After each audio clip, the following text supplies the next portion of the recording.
Le mec là, à part dire yeah et imiter The Rock, il sert à quoi? Et oui, je parle bien de LA Knight. Et si je suis un peu sévère avec lui, c'est parce qu'à la base, je l'aime bien. Mais on dirait bien que sa popularité commence à baisser un peu et que la WWE n'a pas réussi à battre le fer pendant qu'il était encore chaud. LA Knight. Yeah. On est dans une période charnière de l'année dans la fédération de Stamford et on dirait bien que le chevalier de Los Angeles n'est plus vraiment une priorité des responsables créatifs. Mais qu'est-ce qui s'est passé, bon sang? Est-ce que des erreurs ont été faites avec lui? Comment la WWE a pu mal se servir d'une superstar qui avait réussi à mousser presque toute seule? Comment régler le problème s'il y en a un? On va faire le point, mes amis, dans un débat qui s'annonce enflammé. Alors prenez-vous un café, on va en parler ensemble. Yeah! Vous êtes bien sur Johnny Catch, LA Knight, imposture ou gros gâchis? C'est parti. Oui, j'ai bien un avis tranché sur LA Knight, figurez-vous, mais avant de vous le dire, on doit quand même un petit peu contextualiser la bête et se rappeler de son parcours qui est quand même sacrément intéressant si on prend un peu de recul dessus. Déjà, j'aimerais rappeler, alors même si c'est quand même triste de le faire, mais je trouve que c'est nécessaire pour vraiment comparer à sa popularité quelques mois plus tard. On se souvient que début 2023, il avait une rivalité contre le regretté, paix à son âme, Bray Wyatt, dans laquelle il s'était quand même fait assez tataner, hein. En tout cas dans le match qu'ils avaient eu au Royal Rumble, oui. Mais par la suite, par la force peut-être de son charisme, par son identité assez forte, LA Knight avait réussi, on va dire vers l'été 2023, à être clairement un des noms qui recevait le plus gros accueil de la part des fans dans les arènes. Sacrée prouesse de sa part, et vraiment admirable, parce qu'on peut pas considérer que la WWE avait attaché une fusée derrière ses fesses pour vraiment le propulser et le faire aimer, hein. Non, on peut considérer qu'il a fait beaucoup par lui-même, je trouve, hein. Et c'est vraiment une des forces de LA Knight, c'est que c'est vraiment avec ses catchphrases, sa manière de parler et le personnage global qu'il a réussi à se faire aimer par pas mal de fans, alors que pourtant il était un catcheur de second plan, hein, à la base. Mais bon, rappelons aussi que lui, à l'origine, il débarque dans le roster principal quand il y a encore Vince McMahon en charge, l'ancien patron, avant qu'il se retrouve dans la panade, et qu'il était condamné à l'origine à un rôle avec les maximum male models qui l'aurait sans doute amené tôt ou tard vers le licenciement, hein, soyons lucides. C'était clairement pas voué à mener à des titres importants, mais il a eu la chance de profiter de l'arrivée de Triple H en tant que responsable créatif, et ça lui a clairement réussi. Pourtant, ça a mis donc plusieurs mois, hein, de Triple H au pouvoir, avant qu'il soit vraiment mis en avant, hein, c'est vrai. Mais le fait est qu'à l'été 2023, on peut dire que là, il prend une autre dimension. D'ailleurs, je me rappelle personnellement attendre Money in the Bank à l'époque avec impatience et me dire que ça y est, la WWE devait écouter le peuple et lui faire gagner la mallette, qui aurait permis peut-être de faire un cash-in et créer un moment spécial au cœur de sa popularité. Et là, déjà, pour moi, première erreur, même si on peut aussi me rétorquer qu'ils ont pris le temps de le construire et de faire mousser et mijoter peut-être le moment de gloire pour lui, même si on va en débattre, on peut aussi trouver, je trouve, que à ce moment-là, c'était dommage de ne pas lui avoir donné la mallette et d'avoir attendu et au final lui donner une Battle Royale à SummerSlam 2023 qui servait pas à grand-chose. Et là, personnellement, je trouve que c'est quand même un peu bizarre que la WWE n'ait pas choisi de lui donner la mallette à ce moment-là, alors qu'en général, c'est censé être une récompense pour un des catcheurs qui réussit le mieux, qui est le plus over, comme on dit, et lui, il était, hein. Il suffit de se rappeler des réactions des fans dans les arènes à ses entrées, qui reprenaient ses catchphrases avec lui. Alors, c'est vrai qu'à l'époque, même si j'appréciais son charisme, son éloquence, alors, c'est pas non plus, on va dire, du niveau extraordinaire, mais c'est quand même très bon, c'est quand même très bon. Surtout, dans l'époque actuelle, je trouve qu'il avait réussi à se démarquer à ce niveau-là, et surtout, il s'est démarqué par de la personnalité, et non pas par du in-ring, ce qui est quand même assez rare pour être signalé. Le fait est que, personnellement, je me disais, bon, il a quand même le potentiel pour être peut-être un des top guys à la WWE, c'est maintenant qu'il faut surfer dessus. Et j'étais vraiment surpris de le voir ne pas gagner la mallette. On avance un peu un flash forward, comme on dit. Là, donc, il y a eu une Battle Royale à SummerSlam. Il est quand même toujours populaire. Et là, on peut dire que c'était peut-être un peu l'âge d'or de LA Knight, puisqu'il va battre The Miz à Payback 2023, et surtout se retrouver mêlé à ce qui concernait John Cena. Vous savez, Alors c'est marrant parce que je me rappelle qu'à l'époque, les médias de catch disaient « Oh, John Cena, il est revenu, il s'investit pendant toute une période à fond à la WWE, alors qu'il n'est pas obligé, alors qu'en fait, rappelez-vous, il y avait la grève des scénaristes à Hollywood, Roman Reigns qui était absent, fallait bien John Cena pour remplir tout ça. Mais bon, ce n'est pas le sujet, c'est pas la question. Mais le fait est que Cena était beaucoup lié à LA Knight à l'automne 2023, et donc, quelques semaines plus tard, après avoir battu The Miz à Payback, il va même faire équipe avec John Cena à Fastlane. Donc quand même assez notable d'avoir un match pareil, un match quand même de premier plan je trouve, contre la Bloodline. Et là on se rend compte que l'étape suivante dans l'ascension de LA Knight à ce moment-là, qui était donc devenu populaire un peu par lui-même j'ai l'impression, c'était de se retrouver mêlé à la guerre contre la Bloodline, le camp des gentils, où t'as évidemment Cody Rhodes, John Cena, Jey Uso à ce moment-là, et donc maintenant LA Knight sont tous en guerre contre la Bloodline. Un peu comme les Avengers dans Marvel.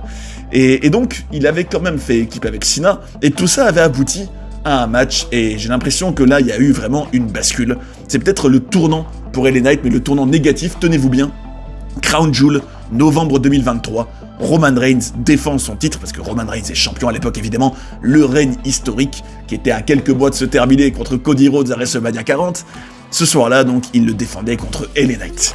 Et c'était quand même une situation un peu bizarre, parce que d'un côté, c'était très bien que LA Knight soit propulsé dans le main event et qu'il combatte pour le titre le plus important.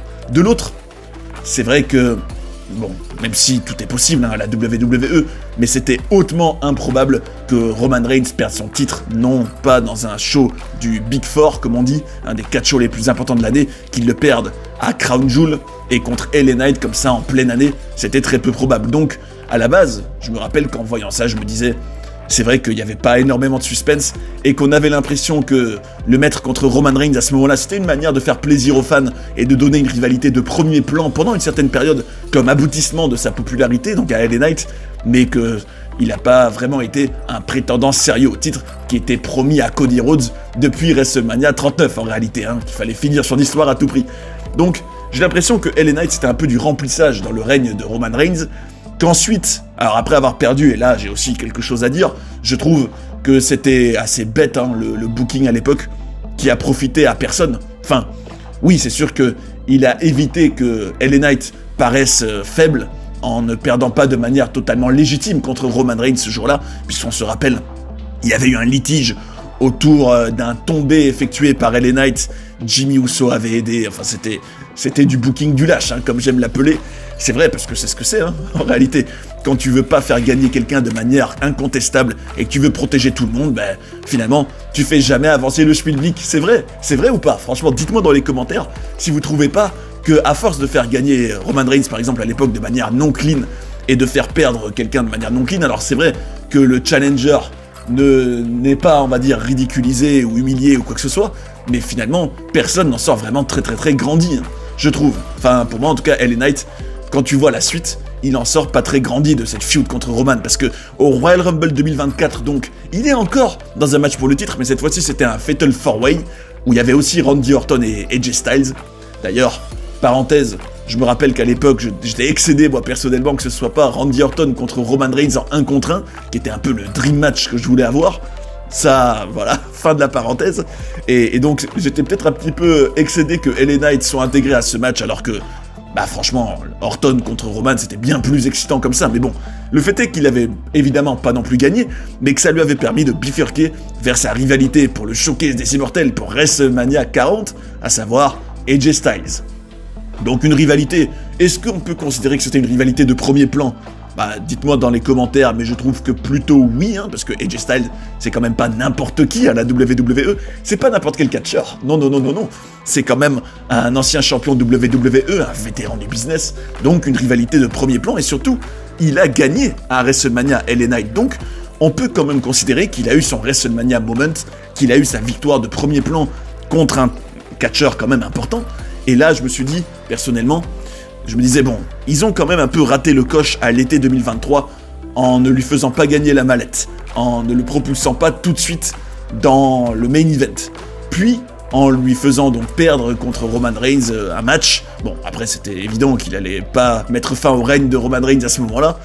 Donc je me disais, c'est bien WrestleMania, là ça tombe bien, il a une victoire importante, en plus il est pas mal lié à la marque Slim Jim, donc on a l'impression quand même que LA Knight est toujours assez important, et là, pour moi, il y a eu encore une erreur, nom d'un chien, à la WWE d'un point de vue créatif, comme d'habitude j'ai envie de vous dire. Pourquoi? Parce que à ce moment-là, est-ce que vous êtes d'accord que quand tu sors de WrestleMania, il faut prendre tous ceux qui sont peut-être les plus populaires ou qui ont gagné, et les envoyer dans des rivalités de premier plan, notamment pour le titre le plus important, le titre WWE. On s'en rappelle, Cody Rhodes sort champion de WrestleMania 40, et moi personnellement je me disais, franchement, Cody Rhodes contre LA Knight, c'est une rivalité que j'ai envie de voir.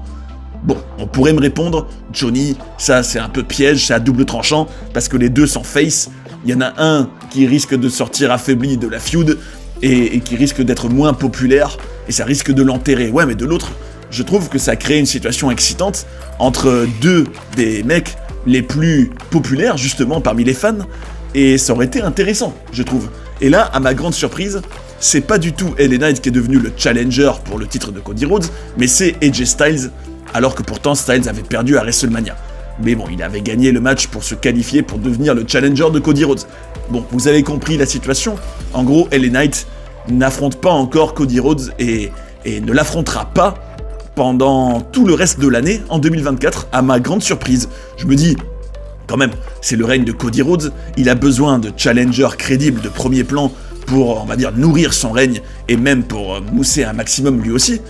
N'est-ce pas l'affiche idéale contre LA Knight, en tout cas une des affiches les plus intéressantes à faire?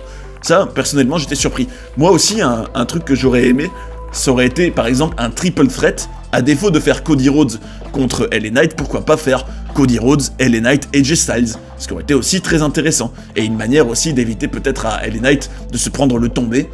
Mais au lieu de ça, ils ont préféré rester sur plusieurs fois Cody Rhodes contre AJ Styles, alors que je trouve qu'une fois aurait suffi, et que ça aurait pu peut-être apporter un renouveau et de la fraîcheur d'intégrer LA Knight dedans. Mais bon, au lieu de ça, LA Knight a continué son année.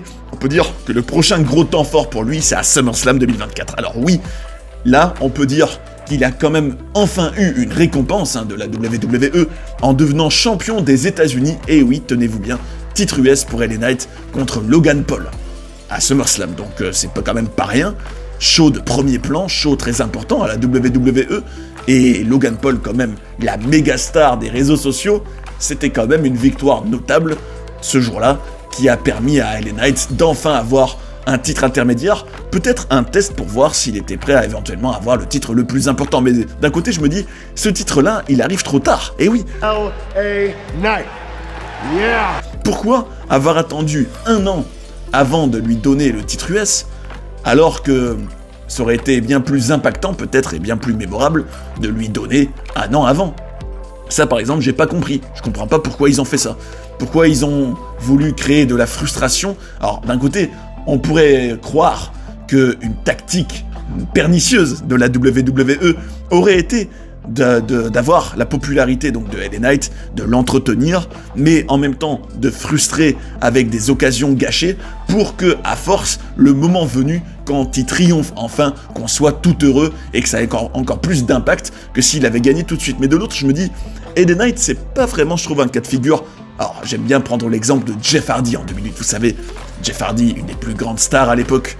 D'ailleurs, si vous avez envie de revivre son incroyable épopée à lui et à plein d'autres, allez voir Inside Catch Attack sur la chaîne, nom d'un chien, pour vous replonger dans cette époque glorieuse. Enfin bref, ceux donc qui connaissent bien l'époque Catch Attack, ou ceux qui l'ont même vécu de plus ou moins loin, se rappellent sans doute que Jeff Hardy, sa quête pour le titre principal de la WWE en 2008, c'est sûr que plus il échouait, et parfois à un cheveu, plus ça créait l'envie qu'ils réussissent enfin, et ils avaient effectivement triomphé à la fin, en créant peut-être le meilleur moment de l'année à la fin de l'année 2008, où il est enfin devenu champion.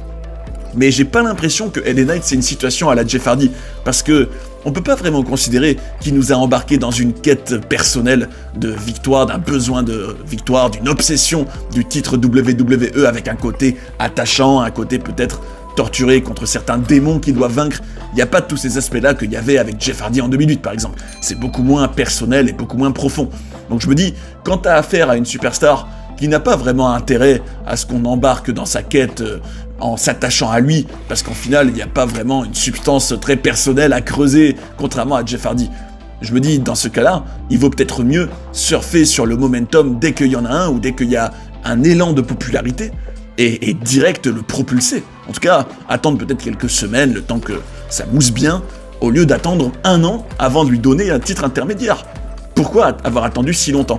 Surtout que j'ai l'impression qu'à ce moment-là, c'était déjà un petit peu moins intense, l'élan, l'adhésion autour de LA Knight. Mais bon, bref, je trouve que c'est plus tard aussi que ça lui a encore plus desservi, parce que, je me rappelle, automne 2024, il se retrouve sans arrêt mêlé à des matchs ou des confrontations en tout genre contre Carmelo Hayes, contre Andrade, et je me dis, tout ça, c'est du mid-card, c'est de la médiocrité. Alors oui, respect total évidemment à tous ces catcheurs, hein. Je manque pas de respect du tout à leurs performances, à leurs accomplissements en tant qu'être humain, c'est quand même des individus d'élite hein, de se retrouver là, donc soyons bien clairs, faut être très clair là-dessus. Mais je trouve que combattre toutes les semaines à l'automne 2024 avec Carmelo Hayes, avec Andrade, c'est vraiment pas glorieux, et c'est vraiment pas ce qui te met le plus en avant à la WWE. Mais le pire dans tout ça, c'est qu'il va le perdre, le titre des États-Unis, à Survivor Series contre Shinsuke Nakamura. Alors d'un côté, oui, ça aura permis à Nakamura d'avoir à nouveau un peu de momentum, lui qui arrête pas d'en prendre, d'en perdre, d'en prendre, d'en perdre. Nakamura, c'est l'instabilité incarnée, le Nakamura. Mais bon, c'est pas la question. La question, c'est que LA Knight, donc, s'est retrouvé dans des rivalités de second plan, clairement, contre des seconds couteaux, dont il n'est pas vraiment sorti grandi, pour au final le perdre, pour mettre en avant quelqu'un d'autre. Et je me dis, et depuis, ça tourne un peu en rond. Et j'en prends pour exemple le début d'année 2025, où il a certes été dans le Royal Rumble, mais sans vraiment avoir un rôle de premier plan. Alors, pour autant, il faisait quand même partie des mecs importants hein, dans le Rumble. Mais regardez par exemple Elimination Chamber 2025, Drew McIntyre s'est qualifié à son détriment, pour le match éponyme donc, et LA Knight n'y est pas. Et moi je pense que ceux qui participent au match Elimination Chamber 2025 sont clairement considérés comme les catcheurs les plus importants à la WWE, la preuve, hein, rien que John Cena, CM Punk, Seth Rollins, Logan Paul, c'est la preuve, je trouve, ces mecs-là, qui sont vraiment considérés sérieusement par la WWE comme des gars qui pourraient faire le main event des WrestleMania, et j'ai l'impression que LA Knight, c'est pas vraiment le cas, c'est moins le cas. D'ailleurs, c'est à signaler qu'il y avait eu une interaction avec Drew McIntyre, basée a priori sur du réel. Alors, des news ont fuité, alors bon, c'est pas non plus hyper marquant, mais c'est quand même assez notable dans la carrière de LA Knight, parce qu'a priori, c'est bel et bien du réel, donc, de quoi je parle précisément, accrochez-vous. En gros, pendant le Rumble, Drew McIntyre aurait été excédé contre LA Knight, parce que ils ont pris du retard à cause de lui, il n'était pas vraiment, on va dire d'un point de vue synchronisation, il était un peu à la ramasse, on va dire, et à cause de ça, l'élimination de Drew McIntyre a eu moins d'impact qu'elle aurait dû avoir, et Drew, en coulisses, était a priori vraiment énervé contre LA Knight. D'ailleurs, ils se sont servis de ces news qu'on fuitait dans les médias de catch, comme souvent, dans une promo où ils faisaient référence à ça. Mais bon, est-ce que pour autant, ils ont eu vraiment un vrai contentieux? A priori, pas vraiment, hein. Ils sont restés quand même professionnels apparemment, mais le fait est que j'ai quand même l'impression, là, donc dans cette route vers WrestleMania 41, que LA Knight n'est pas par exemple au niveau d'un Drew McIntyre, et n'est pas une superstar de premier plan. Est-ce que vous trouvez qu'il est encore un des top babyface de la WWE? Personnellement, je trouve que non. Je trouve que la WWE a trop de fois manqué l'occasion de battre le fer pendant qu'il était encore chaud et de surfer à fond sur la vague LA Knight, et qu'à force, il perd de l'intérêt, et on sait comment ça marche à la WWE de manière générale.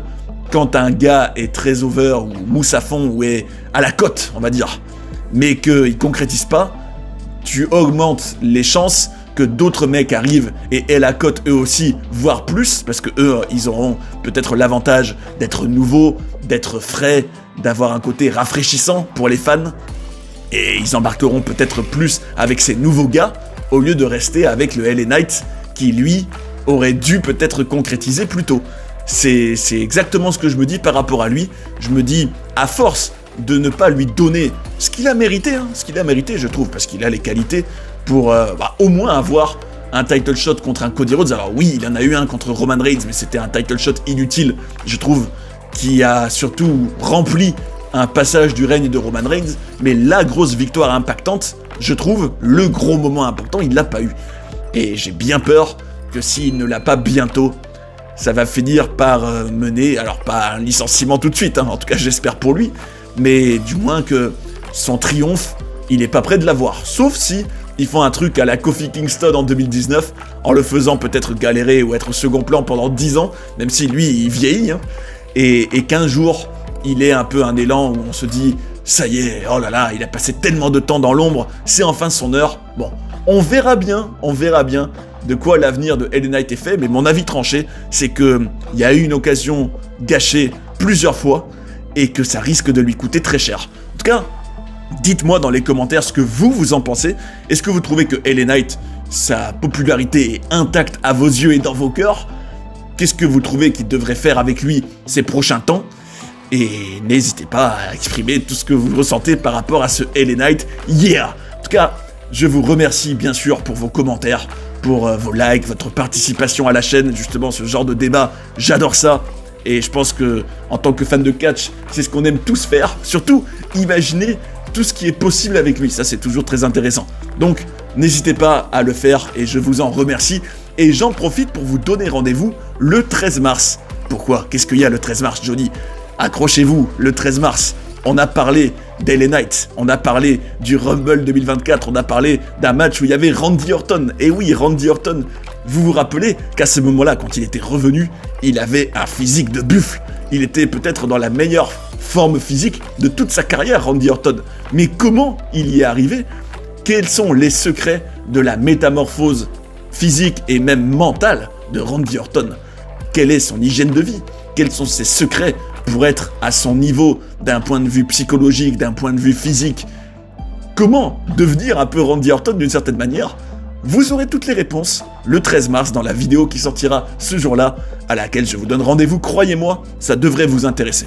En tout cas, espérons que LA Knight finisse enfin par avoir quand même ce qu'il mérite et qu'il ne devienne pas un gâchis de plus à la WWE.